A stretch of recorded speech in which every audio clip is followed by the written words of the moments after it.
Welcome everyone here in Carnegie Hall and those watching on Channel 16 and over the internet. This is the Sioux Falls Council's Land Use Committee meeting of Tuesday, May 19th. Appreciate everyone being here. We have first item on the agenda is approval of the minutes from Tuesday, April 21st. Could I have a motion to accept those that were sent out? So move, Anderson. And second, all in favor, aye. Aye. Opposed, motion carries. Our one item discussion, one item on the agenda, I should say today, is a street project update, I guess would be a good way to put it. Let's see, Mary? Oh no, we want Mary. We don't want. Good afternoon, Mike Cooper, and Mary will be coming up here That's as quickly good. as possible. You. You're welcome, and thank you for being here, Mike. Sam Terrellcock is over at the park board meeting today, presenting our bike plan. So I'm going to sub for him real quickly. But what we want to do today is introduce you to, or update you as far as where we're at with this initiative called Complete Streets. And we have a steering committee that has been formed. I'm the project sponsor. Mark Cotter, Public Works, Joe Franken, Community Health are also the directors involved, and Deborah Gajekowski is our project manager. We also have a team of other city staff that have been putting together a lot of ideas and proposals for what will ultimately be a complete streets policy that we'll talk a little bit more about today. But just again, by way of background, before we get to the good stuff from Mary, this goes back to 2012 when through Community Health we did a status report. We came up with what we call the Live Well strategic priorities, and one of those involved promoting planning and design of the community to make healthy living easy and accessible. And one of the ways of making healthy living more accessible is the concept of what we're going to be calling complete streets. We've looked at other planning documents that can, in some cases, guide the development of a complete streets policy, such as our 2035 comprehensive plan, a long-range transportation plan, which is currently going through an update, looking out to the year 2040, our sustainability plan, and then our Sioux Falls bicycle plan, which will be coming forth for council approval in the short term. But as we explain to you in a little bit, what is this concept of complete streets all about? Just keep in mind that as of today, more than 700 local, regional, and state agencies have adopted complete street policies. So to take you forward from now with a little bit more explanation about what is a complete street and what are some of the concepts, I'll turn it over to Mary. Thank you, Mike. Good afternoon. I'm Mary Michaels with the Sioux Falls Health Department and the Live Well Sioux Falls Initiative. And at first you might wonder, what does health have to do with transportation? But the two really are linked together, because when we look at what has been happening in the community, our state, and our nation in relation to physical activity, nutrition, and obesity, it's all about how much are we moving as part of our everyday life. And what we call the built environment, our streets, our sidewalks, our trails, play an important part in our ability to get that daily physical activity that we need. And so you see these partnerships happening all over the country between city departments, health, planning, public works, parks and recreation, to talk about how do we make that connection and how do we move forward in our community and have a community that promotes good health. So what are complete streets? It's really a connected network that allows people of all ages and abilities to move around the community, whether that is on foot, by bicycle, using transit, or in a car. And so we are looking at how our streets and roadways designed that support overall public movement, no matter what that mode of transportation might be, to make sure that it is safe and accessible for everybody. So what do complete streets look like? This is not a one-size-fits-all term. It can look different in different communities. And it's not really what is a complete street, but there are elements that make up a complete street. And those can be added to roadways depending on the community's needs, the context of the situation, what the need might be for pedestrians or bikes, or who needs that accommodation. So there's different elements that are part of a complete streets. And these images that are on this slide, for example, you see a median. Medians provide a pedestrian kind of a refuge as they're crossing streets. It gives them that stopping point before they have to continue and cross traffic. It also adds some visual interest for that pedestrian. It can add an element of traffic calming for the cars that are driving through. The same with the roundabouts. It's a way to slow that traffic down a little bit. The bottom picture, you see a Shero, which we do have on our roads here in Sioux Falls, the bike symbol with the chevron there as an identification of a path that can be used by both motorists and bicycles. And that little bump out is actually for transit, to give those transit riders a little more space to be boarding the bus. They can be other elements. They can be dedicated bike lanes, transit shelters to make sure that those who are using transit have that shelter on days when the weather may not be so great. And also countdown timers on our signals. You see those around town, again, to make sure that those pedestrians, perhaps people who are using wheelchairs, parents with strollers, all of those different users can get across the street safely. We have a great example of it here in Sioux Falls, and that's with the Main Avenue Road Diet pilot project that happened last summer. And on the top corner, you see the before picture of Main Avenue, and then what happened afterwards. And by reducing that lane of traffic, you've slowed the traffic down. There are bump outs that shorten the distance that a pedestrian has to cross. In the top corner there, you see the yellow hoop structure. That's bike parking. Again, when you have accessible, functional, safe bike parking, you're encouraging people to ride their bicycles. And again, adding that visual interest, because it's one thing to have a complete street with those kinds of elements, but you also want to create places that people want to walk and bike and ride the bus too. And it's also important to think about, this isn't just for the people who might choose to walk or choose to bike. There are many in our community that is their only mode of transportation. And so again, this is all about making sure that we are accommodating individuals of all ages and abilities, because some of those people, they need to walk to work or ride that bike to work or to school or wherever they may be going. So the project components that we are working on is creating a policy that really will provide the guidance to staff and consultants when we are looking at road projects, and incorporating this concept of complete streets, setting that vision of what we want our roadways to look like when it's appropriate and feasible to do so. And again, incorporating all modes of transportation. So what we are working on right now is a draft resolution that establishes that vision for complete streets in Sioux Falls, referencing some of the best practice guidelines that are out there for those different design elements. And then with that would be a checklist that would be used for all roadway projects to ensure that that consideration is given. Now, sometimes it may be they look at a project and determine that incorporating one of these elements isn't appropriate for that project, but at least it ensures that that project has been given that consideration. We are currently in the process also of visiting other groups, other committees and boards, the Health Board, the ADA, Parks Board, the Path Committee, Transit Board, to ensure that we are hearing from all the stakeholders that might be impacted and interested in this policy. And this is also something that's become a national priority. If you've seen anything that's come out of the United States Department of Transportation, the Transportation Secretary himself has said that bike and pedestrian safety is a major priority. Unfortunately, bike and pedestrian fatalities across the nation have continued to rise. And so they have made it their priority to try to provide whatever assistance they can to state, local, regional transportation planning agencies to ensure that we can move forward with concepts like complete streets. And so as part of that, we will be participating in a challenge that they issued. It's called the Mayor's Challenge for Safer People and Safer Streets. And that's something that we'll be announcing more publicly as we move forward with this complete streets policy. And as part of our implementation plan, we would also be developing evaluation criteria so that we can ensure that what we're doing is based on best practice, but also has some measurable results. And how can we tell that we've been successful with this policy? So these are some of the elements that would be incorporated into the resolution. Again, this is not a one-size-fits-all type approach. We want to make sure that it expresses the vision for Sioux Falls, that it is designed for all users. It can apply both to new projects and those that might be retrofitted, or when we're looking at repaving, are there opportunities for striping in a bike lane or some other type of facility.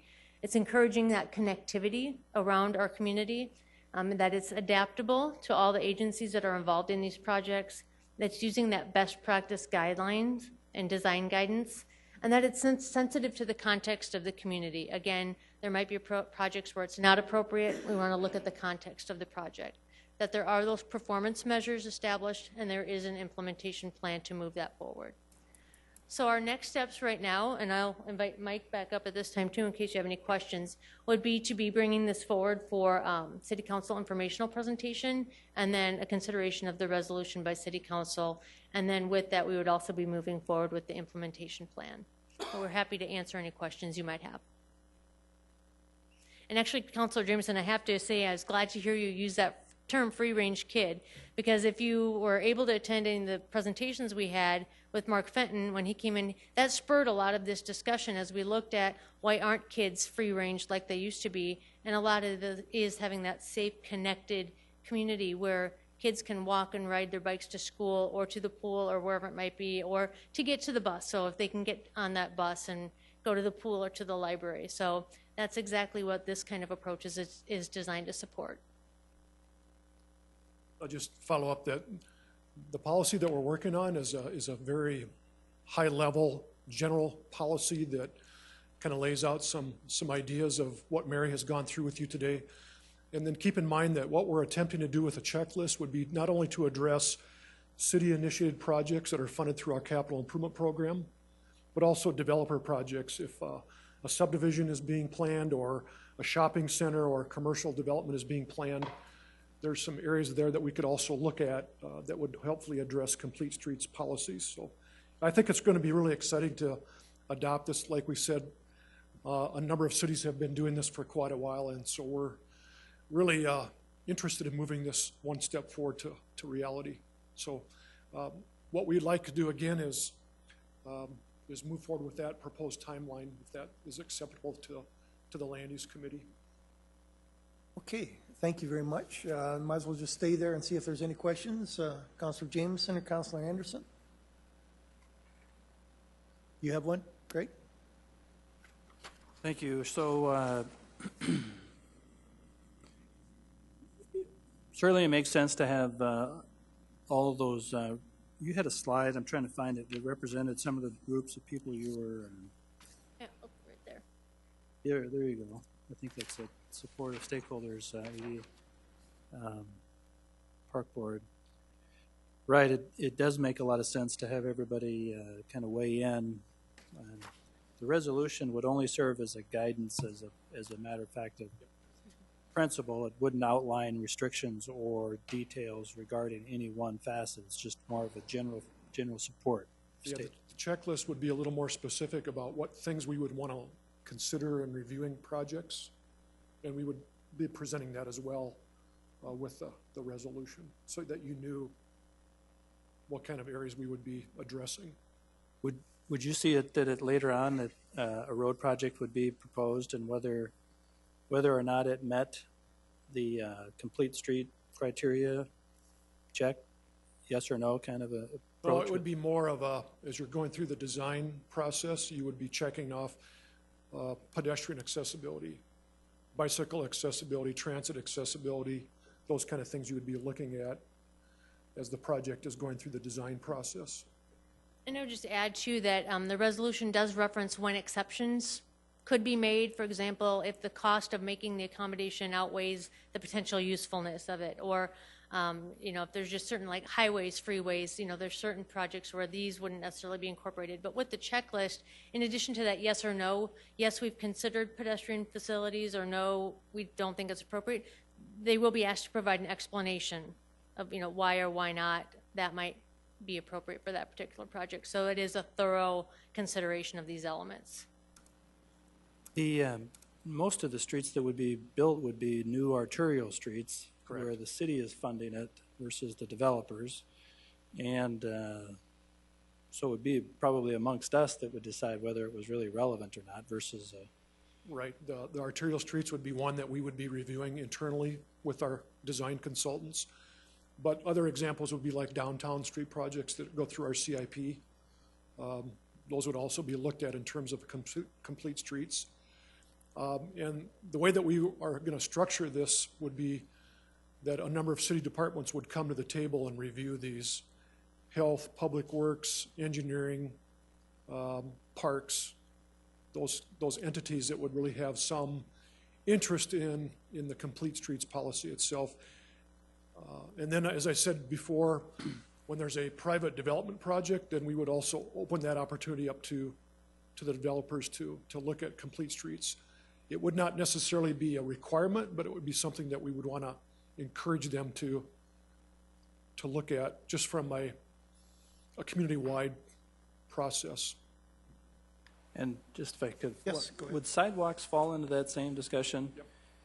You know, because recently we had some heated discussions maybe about some sidewalks in industrial areas that some would argue were maybe a little overkill, but sidewalks, I think that'd be a good idea to have Yes, them in the that's part of discussion. Okay. Thanks. Councilor Anderson, anything? Sure. Thank you, Chair. If you could go to the page that says Elements of Complete Streets Policy. This is something I think is really important. It adds flexibility. Yes. And allows that every area may have some differences that can be utilized in a different way. And this is what Mike, you and I have talked about this more and more, and it's just something that I'm really happy to see in this plan, because that's the one thing. We're not a cookie cutter community here. Each part of our community have a different structure, have a different feeling. You know, people want to see their area be more like, you know, what they would like, and this leaves that opening there for people to be involved right from the beginning and understand the policies we have and how they can be utilized in the best way to design their own areas. Yeah, for their specific situation, yep. So this is something, very good work here. Thank you. Good. I have a couple. On the slide that says project components, draft a complete street checklist that will be used to implement it. I love that idea. Are you going to give us some cost estimates of what this is going to cost over and above what it will cost to do a regular arterial road, that kind of thing? Is it going to be, 5% more? Is it going to be 30% more? Yeah, I think we'll get some general ranges from Public Works, because as we just said, each situation is going to be a little different, a little unique. But one of the things that this policy will do is that, as you know, most of the street projects are initiated by Public Works. When they come in with recommendations for CIP projects that are 2-3 years out into the future, then we can say, if we're going to be looking at a complete streets aspect, what type of a percentage of money would that add to the project? And so I think we can include some ranges, just knowing that every project is going to be somewhat unique. But yeah, I think we could include that as well.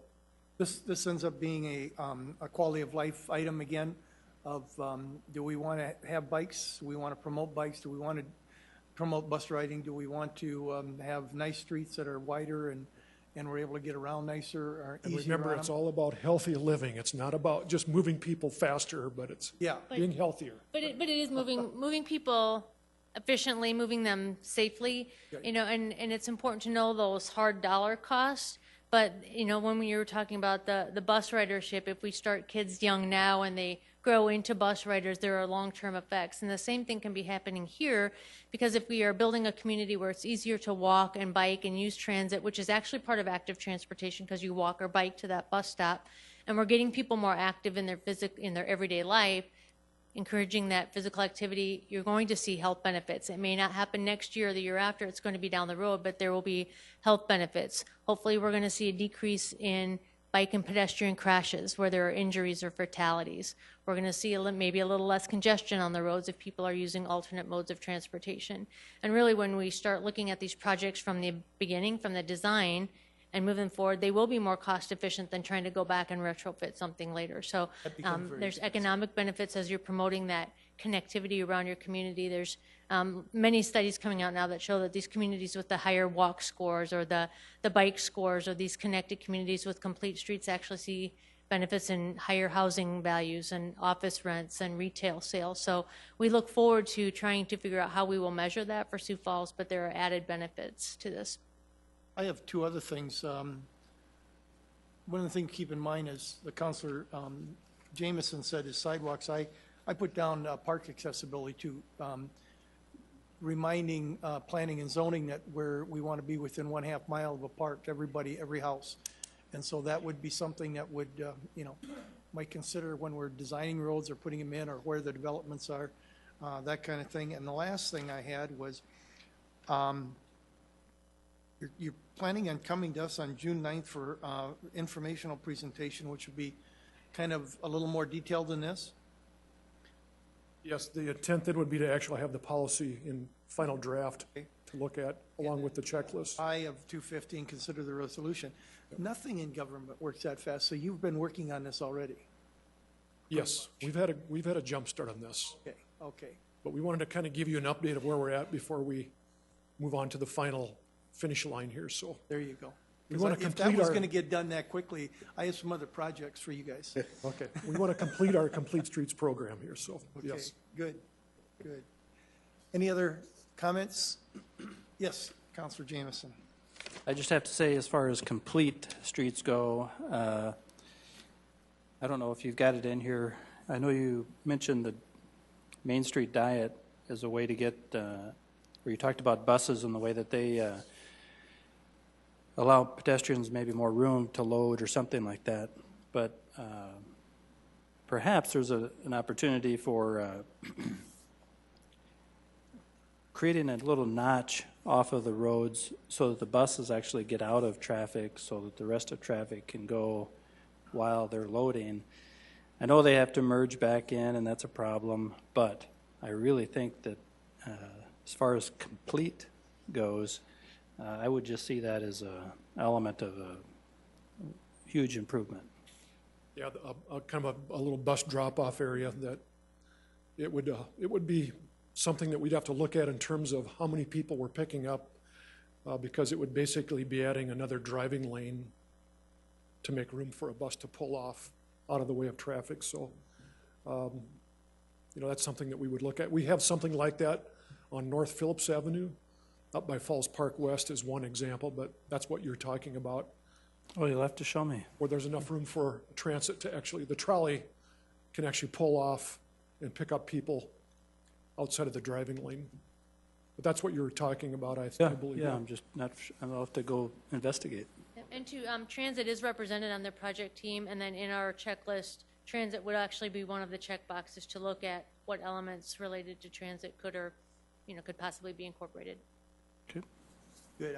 I know I've talked to you about those before, those little cutouts for the buses, and I know some of the people down at Transit don't like the idea of having to merge back in, but I think it's, from a safety standpoint, it probably would be much nicer for the people waiting at the bus and also from the safety standpoint of people coming up behind the bus and either not having to stop or not having accidents by running into the back of the bus. I'm sure that happens every once in a while. Yeah, you'd have to look at how much room do you need for the bus to decel and then park and then accelerate back out into the driving lane, so. Yeah. Okay. Anything? Well, thank you for your support. You have- We'll keep no. moving forward. Okay.